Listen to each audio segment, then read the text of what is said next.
welcome back to the Purl Up Dye Podcast. This is a podcast about my creative life. I talk about some knitting, some cross stitch sometimes, things, general crafty things I've been up to or I'm dreaming about doing. So this episode is mostly going to be knitting today actually. I don't have anything in the way of cross stitch today. I haven't picked it up since the last one. And yeah, so I do have some whips, I do have some FOs, I have some future knitting, and that kind of thing, general chit chat. So where you can find me on the web is on Instagram as Little Prairie Purl and as Midnight Cravings. I own a small hand-dyed yarn company with my sister Tara. And on Ravelry you can find me as Creations on a Whim. So that's where you can find me, and let's just jump right in, shall we? Let's start on what I'm wearing. So not last week. It's been a month and a half since I podcasted. I tried really hard, you guys, but we got hit with a massive cold in this house. My kids were sick. I was sick. Ugh, it was awful. And podcasting just did not happen, but I got lots of knitting done. So I did finish this. So this is my Noni, which is by Pip and Pin. And so it's just a really awesome, simple tee. Nothing too major. There's no body shaping, I don't think. I'm pretty sure that once you separate for the sleeves, it's just knit straight down. But it makes these cute little cap sleeves, and it's not too big under the arms.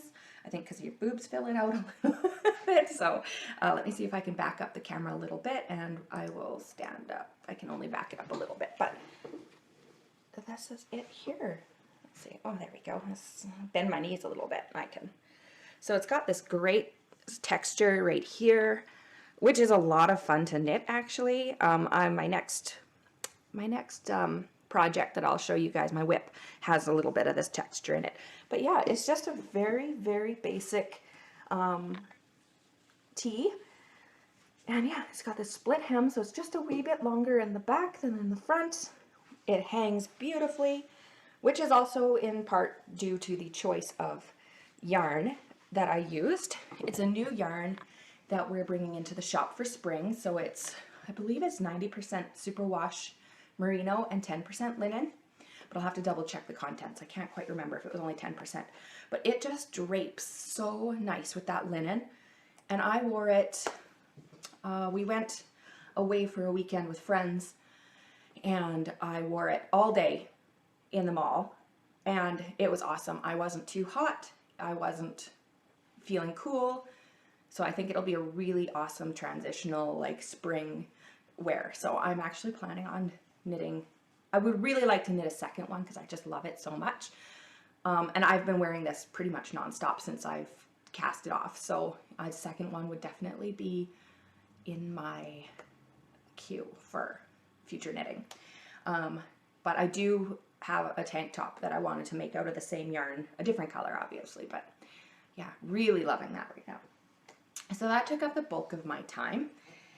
And then when I finished that, I thought, okay, I showed you guys a hat last week, or I keep saying last week. Last episode, I showed you guys a hat that I was working on, and I had lots of requests for test knitting, and I said it wasn't ready yet, and it's I think ready-ish now, but I do have lots of people lined up for testing, so I'm gonna have to do a official pick here soon and email people and see if they're still interested, because I kind of let the ball drop for about 2 months, but that's the way life goes, right? I'm not a full-time designer, I'm a full-time yarn dyer, so the designs just come when they can.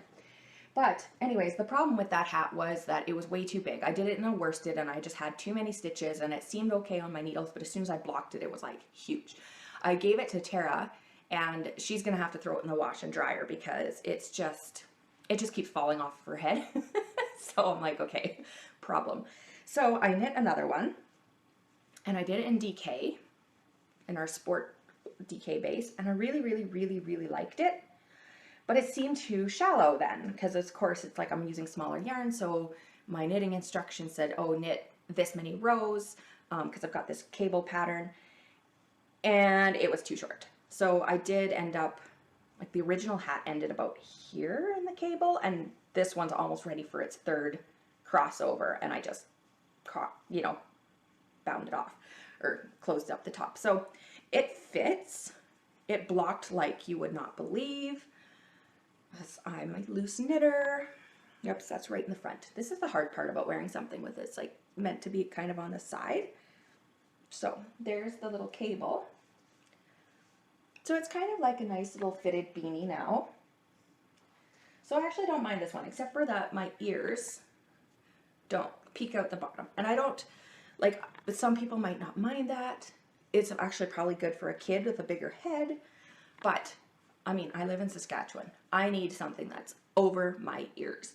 So this one is okay, but it wasn't perfect yet. So this was my third knit. It's the third time I knit this hat. So I cast on again, and now I have this one, also knit from our DK. This one's called Tapas Bar, and this color here was Daydreamer. So it's like a mauvey gray purple with like, or pink. It's got mauvey pink and purple grays and some speckles in there. And then this one is Tapas Bar, which is one of our really popular colorways. It's like a dove gray with kelp green and deep purple and dark gray flakes. Anyways, that's neither here nor there. So this one, I decided to extend the ribbing, and I also did 2x2 rib rather than a 1x1 rib. I just found that this was too stretched out. I don't love how the 1x1 rib looks, and I just did not feel like doing a 1x1 twisted rib, because even when I do a twisted rib, sometimes the purls will pull and stretch and just look sloppy. So I thought, okay, a 2x2 rib gives an awful lot of stretch. So I did it, and I made it, oh, probably a good, yeah, look at that ribbing. The ribbing is about 1.5 times deeper. And so I really like this one, but it turned out more like a slouch. I was going for a beanie. You guys, this is why I'm not a designer. So it is fine. I actually really like it. It's snug around the ears. It can go down. It's just got a little bit of slouch. I was blocking it, and it blocked too much, so I took it off the glass head that we use for blocking, and yeah, so I took it off and just let it air dry, and actually it snugged it back up. So actually I like this a lot. I like it a lot better than I liked it yesterday when it was still slightly damp. So yeah, where's the cable? There it is. So I really, really, really love this cable. So this pattern, now that I've got this one done, I'll be calling officially for testers at fairly soon. And I've got, I think, 2 lined up for sure, and then I'll just have to pick like 3 or 4 others. I don't know, because I mean, I don't need that many testers. I've tested it 4 times. Okay, so anyways, there's that. And then we got some pom-poms in the other day from Rose and Pearl for our shop. And there's this one. This one's called Cherry Cola. That's what she calls it anyways. You can't really see, oh, it's just gorgeous. It's a burgundy, brownish black. It's like the awesomest hair color. Oops, I just lost some fluff.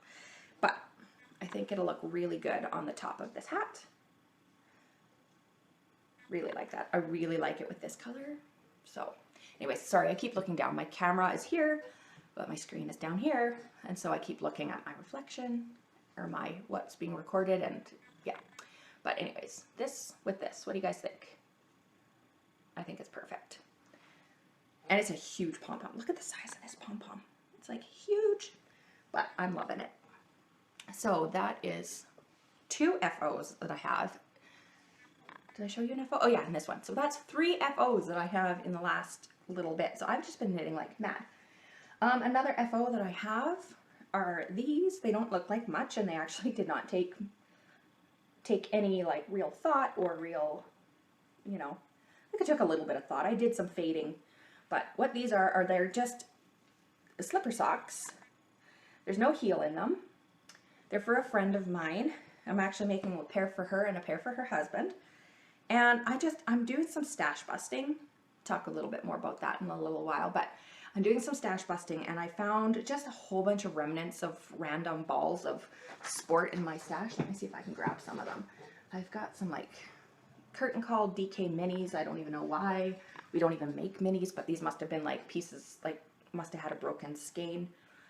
And some droplet, some cinema, and I have, well, and then I had the leftovers for all that hats. So I've got Daydreamer, I've got Tapas Bar, I've got Blackberry, I've got, oh my goodness, it's just ridiculous. I have so many, and then I've got this one. Sorry, you guys, I should have. This one's actually really cool. My daughter knit it. She dyed it long time ago. One of my girls. So it's teals and purples and stuff. So I actually used that in this part right here. And then I used a gray through here. I used Tapas Bar.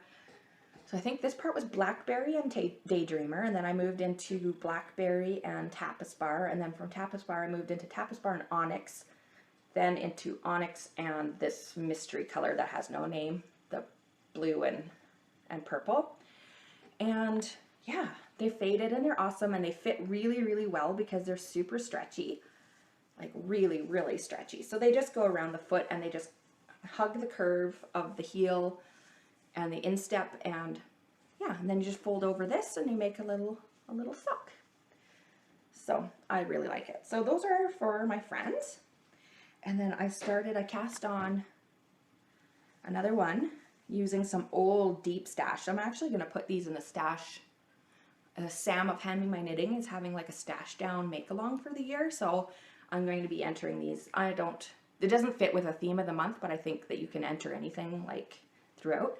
But this striping yarn held in here is actually a Knit Picks Felici, but in their sport weight, which has been discontinued for about 5 or 6 years now. But I got some in a D-stash at one point, and my husband said that he liked the color, but it wasn't his favorite, and I've got hordes and hordes of Felici. It's ridiculous. So I thought that maybe my friend's husband would like these. So I held it double with, this is what I have left of my first Felici ball. I have 2 of them, so I'm not worried about running out of this one. So this is what I have left. So it's not super a lot. I will cast on with that and then use up this ball, and then I'll start the second one. But the problem with Stash Down is that I used Onyx here for these socks. And then I decided that they were perfect with this sock, and I really love how it works. But I don't have enough of this one for the second sock. So now I have to dye more of this to put in my Stash Down socks. So this is a problem. I really should have weighed it. I mean, even if I did weigh it, I didn't know how much I was going to use anyways, because I'm like stash busting. So anyways, I've got maybe like 20 grams of this left, and I probably need 40. So I'm going to have to dye an entire 115 gram ball and use 20 grams of it, and then I'm going to have more for more Stash Down, and it's awesome. I love that. So the Purl's Stash Down. But I did get more out of my stash than putting into my stash, so it still counts, right? Sam, does that count? I don't know. I hope so. She does say that if you need to buy a little bit more to add to your stash to stash up, it counts. So we're going to count. It's so dumb. Anyways, so that is it for FOs, and that one is actually a hoe, so it's the perfect transition into some whips. So what I'm working on now is just those. And I have a new sweater on the needles, and I actually haven't picked it up for about a week because I got onto the slipper kick. So I'm itching to get this back on. Let's see here. I just house it in my big bag. I've got a big, ginormous. This is actually a really great tote. It was given to me as a gift, and I love it. It's a La Bien Amie, and I actually have some yarn. I have to knit it into something. It was going to be a Hitofude, but I don't think that that's the right project for it in the end, so that might be actually a good one to do. For Megan of Pip and Pin is also doing a make along. It's called Fix It or Forget It, I think. And basically you take something that's been in your stash that has a problem and you want to fix. And if you don't want to fix it, then it's time to frog it. So that might be one. But anyways, this is just a big gigantic bag. I don't know why I'm talking about it. But, so what I am working on now is another sweater. It looks small, but it's going to block out. I tried it on, it does fit, so, but the neck does come up high. So anyways, what about this sweater? This is a flax, not the flax light, just the flax. I am using some of our fingering weight in the Edith colorway, held with some of our new meringue mohair. So this is cloche and vanilla. So Edith is being held, is the main color through the entire sweater. And then I'm alternating every 6 rows with vanilla or cloche to get the subtle striping. So it's not super in your face. But here's this is the whip that I'm doing that has the same texture as the noni. Oops, oh dear. I have a stitch marker on here and it just caught on my little stitch marker. It's pineapple upside down cake. And it's from somebody in like Halifax, and I can't remember. I'll try to link her name down below. But anyways, so I'm using the same stitch just in the yoke as the noni because I loved it so much and it looks really nice. But the problem is I was just guessing. And it only actually comes, because the neck ended up coming up so high, because I cast on a smaller size than I normally would because I didn't love on the original flax that the neck hole is so wide. I wanted something a little snugger. So I actually cast on smaller, but then I did the raglan increases to where I needed to for my arms and my bust size, which is really easy to do in that pattern. But I should have extended this pattern, this lace pattern, down farther because the neck comes way up, and so this actually ends about here instead of just above my bust like this one does, and I don't like how it hits me. It looks like an afterthought instead of like an actual feature of the pattern. So I was a little disappointed when I tried that on. So what I think I'm actually going to do is this is going to be the back. Instead of in the front, I think I'm going to put it in the back. So I'm just across my shoulders, I'm going to have just a little bit of a lace detail, and then the front will just be plain. So that's the other wonderful thing about this pattern. It's completely reversible. There's no difference. And then I think also the other alteration I'm making to this is that once it's down past my bust line, so it's pretty close right now, I've got another like stripe or so. I think I'm in the middle of a white stripe right here. Well, actually I might be 6 rows in. I might be ready to switch it. I'll have to count because the stripes are so subtle. I have to really look close at them to see when I've hit 6. But I think what I'm going to do is, well, no, I don't think that's what I'm going to do. I am going to start doing some just side increases, a few, just to make the body slightly A-line so it's not clinging in my tummy, because that is my problem area. So I have like a fairly good sized bust. I'm about a 42-inch bust. And then my narrowest part is right under, like right here. I've got a very narrow waist right there.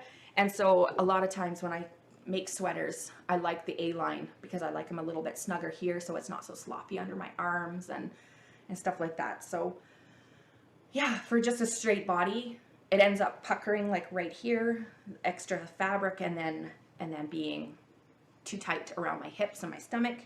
So that's another reason I really love Megan Nodecker's patterns. If you have a similar body shape, she's fantastic. She's got a very similar body shape as well. So I find that her designs fit me really, really well without any alteration. And then if I'm going to do other patterns that I'm not as familiar with, I'll have to assess the pattern first, find out if there's waist shaping, and if there isn't, then I have to decide if it's boxy, no worries. As long as it's not hugely boxy, because then I just look frumpy. But anyways, I've thankfully been knitting long enough that I can do simple alterations to the pattern without having to stress too much about what I'm going to do. So the flax is one of them. It's a wonderful pattern that's perfect for altering. So if you've never knit a sweater, I would highly recommend starting with that. And let me just say, holding mohair is amazing. This is a fingering weight, so I thought I was actually going to do the flax light, but I get a DK gauge, which to me made no sense. I mean, it does make sense, but the mohair is just so fine. Like it's just so thin. It's not even half the size of the whatever you call it, the fingering weight, but it just adds just enough bulk to it that if I was trying to knit it at a fingering weight gauge, it would just be dense, and I wanted it airy. So I'm actually knitting it on, not that that matters too much to anybody else because gauge is so personal, but I'm knitting on a 4.5 millimeter needle on my Chow Goose, which are my favorite needles, and they just, it's flying off. And actually, oh, here's a tip for you. I do this quite often. One of my needles is a 4.5, which is my working needle, the one that I'm going to be taking the stitches off and actually forming the stitches on. So it's my right hand needle. My left hand needle is a 4. So it's one size smaller, obviously. And the reason I do that is because as long as you're forming your stitches on the bigger needle, that's what your gauge is going to be. The one that's holding your stitches really doesn't matter. I mean, it matters some, but it doesn't matter a lot. It's not the one, it's just holding those stitches, those live stitches, while you can pick up with your right one. So I prefer, when I'm working in the round, to use a smaller needle on my left side because it makes it slicker and it moves faster. You don't have to do so much pushing because there's a little bit of ease in your stitches. So I love to do that. I don't do it when I'm knitting socks, obviously, because I work with a circular. But if I'm not using a fixed circular, if I'm using an interchangeable, I really like to do that. Put a smaller needle on the one side. And you could even do that, actually. I was thinking you could also do that if you're knitting flat. If you have, like, if your purl stitches are tighter or looser than your knit stitches, you can alter your left hand needle, because then when you go to purl, that one becomes your working needle.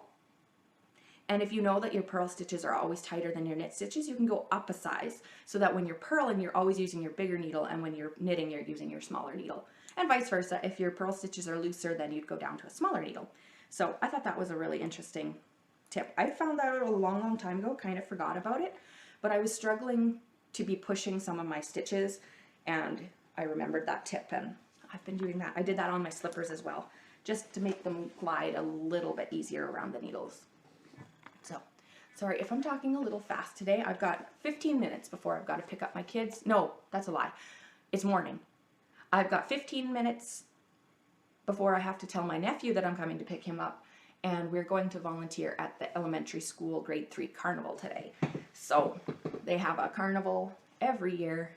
The grade 3s put on for fundraising for their field trip at the end of the year. So this year my daughter's in grade 3, and I'm going to go volunteer and help out, and my nephew has to get some volunteer hours for one of his classes at school, so he is helping me. So I'm excited, but I've got only 15 minutes.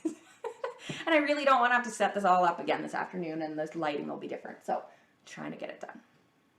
Also, nobody wants a 4-hour rambling podcast from me, I'm sure.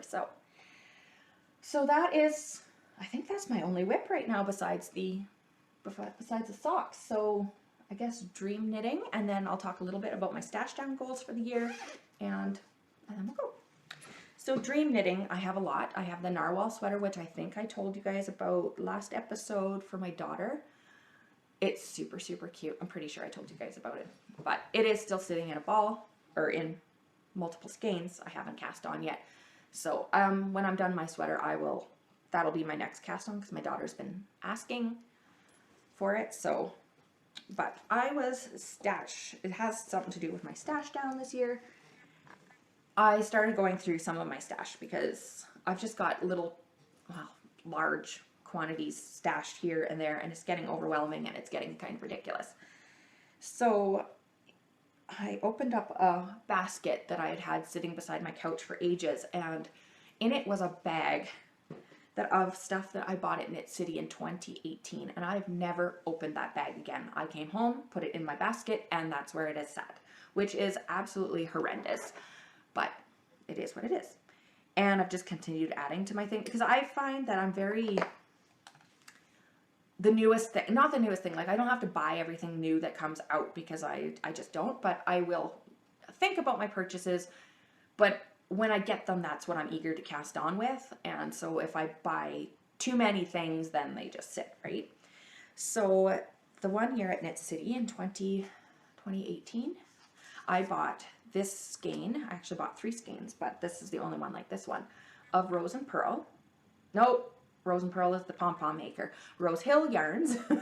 Sorry, Robin. And I just, oh my goodness, I love it so much. And this one's called Country Bumpkin. And it's got that gorgeous, gorgeous, gorgeous red that I'm all about right now. It's like a burgundy pink. And obviously, I really like that color. And I have been meaning to cast on a Zweig. And I have this yarn that I was going to use. It's black cherry from our shop, but it bleeds a little bit, and so we need to rework it. So I have like a bunch of these. I've got 4 or 5 actually. And I think I only need 3. But anyway, that's neither here nor there. This is black cherry. It's blowing out a bit. It's not purple like this. It's actually like a burgundy. It's got a lot of red in it. Regardless. Anyways. And then I found this. And I thought, how gorgeous are those together? They're just perfect. So this is going to be my Zweig when I finally get around to making it, which might be in 2 years from now. But it's planned. So yeah, this is like a beautiful minty green. It's got some mustard in there and some of that. And I couldn't leave it. It was so gorgeous. So this is my dream knitting. And I've got it housed in my bag, ready to go for whenever. And this is a cute little bag. It's like retro gum wrappers. Oop, I'm losing yarn. And it's from Stitch Mischief, Jade. She's a wonderful maker. She makes beautiful bags. She's the designer of the Finch bucket. So if you have ever, which is one of these here, so many makers sew these. She sells the pattern, and then you can buy the pattern and sew them and sell them.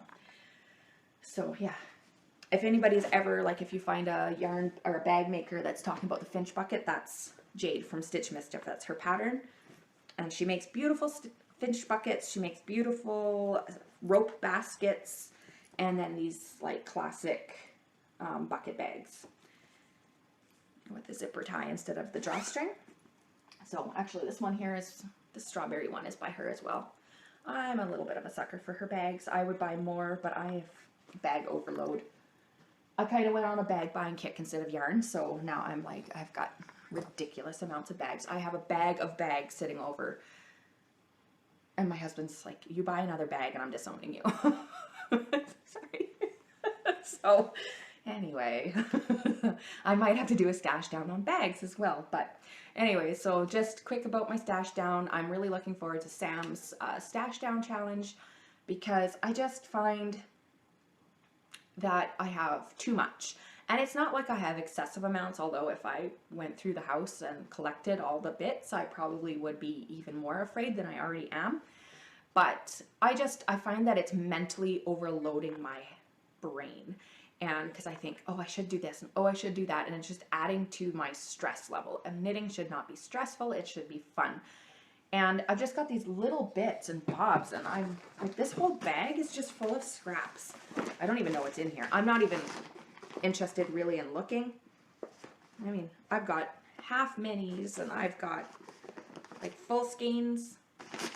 Just, oh my goodness, so much stuff. So I'm going to try to knit through, but the problem with scraps for me is I don't like scrappy blankets. I don't like, well, some scrappy blankets can be just beautiful. I've seen so many that are gorgeous, but I'm not a blanket knitter. I'm not going to do it, so there's no point in me even casting one on.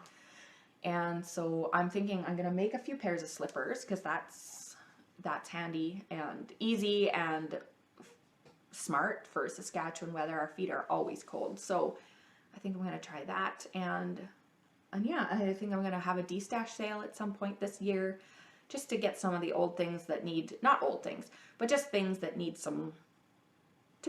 get some love from someone else. I love them too, but I'm not going to end up knitting them, or it's going to be a very long time before I knit them, and it would be nice to see them used rather than just sitting in a box downstairs. So yeah, I'm looking forward. I'm looking for some projects that are quick, easy, functional. I'm going to do some extra sweaters this year. I'm pretty sure I've talked about this. Maybe I talked about it in length in my last podcast. I should really like review my podcast from last time, so I'm not just repeating myself. But anyway, I've got slippers. That's my kind of stash down right now. And then I've got this bag, and we'll see. We'll go from there. So, but anyways, the time is telling me I've got 10 minutes, so I am going to sign off. So let me know in the comments below what you guys are doing for the year, if you're participating in the stash down, or if that's something that you're interested in doing as well. I highly recommend you watching Sam's podcast about that. Her and Megan actually have started recording small, not podcasts, but just infomercials, for lack of a better word, of their current knit-alongs or make-alongs, so that they're not talking about it necessarily in their podcast, so that anybody who's interested in just that information can just watch a little snippet. It's like 5 to 10 minutes each about their current make-alongs. So Megan is Pip and Pin, and she's got the one that's Fix It and Forget It, which I'm really looking forward to, because I do have a couple items that need to be fixed, or I need to do something with them, so they're not just sitting there wasting space. And Sam's Stash Down for the year is another one that I really recommend watching and getting an idea of what you can do. And I love that she's going to have a theme each month to help you through if you need ideas. So that is it for me this month. I'm supposed to do it every last Friday of the month. Today is the second Friday of the month. It is February 14th today. And so whether I get one done at the end of the month, maybe, we'll see. But like I said, I apologize, but, oh, my kid fell. I forgot about that. My youngest daughter slipped on the ice because we've been having a lot of like up and down with the weather. Like Monday was +2. No, Tuesday was +2. And then through the night, we got this wicked wind and it was -40 when we woke up.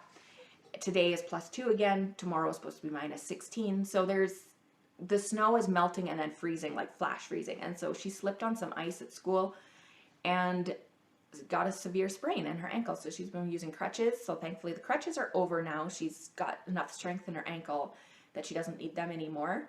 But she's wearing a walking boot. So that also happened a couple weeks ago. So that there's just been a lot of head colds and hurting ankles, and just general life was interfering. So hopefully, fingers crossed, everything is behind us now and I can get back to a regular routine. So until next time, you guys, so I hope that you enjoy your knitting and that you have some fun. And please leave comments below about what you think about the Stash Down and the Fix It, Forget It thing. If you're going to join me in doing that, well, not me, but you know what I mean. Join me as I join them with their make-alongs, and yeah, I guess that's it. I'll talk to you guys later. Bye.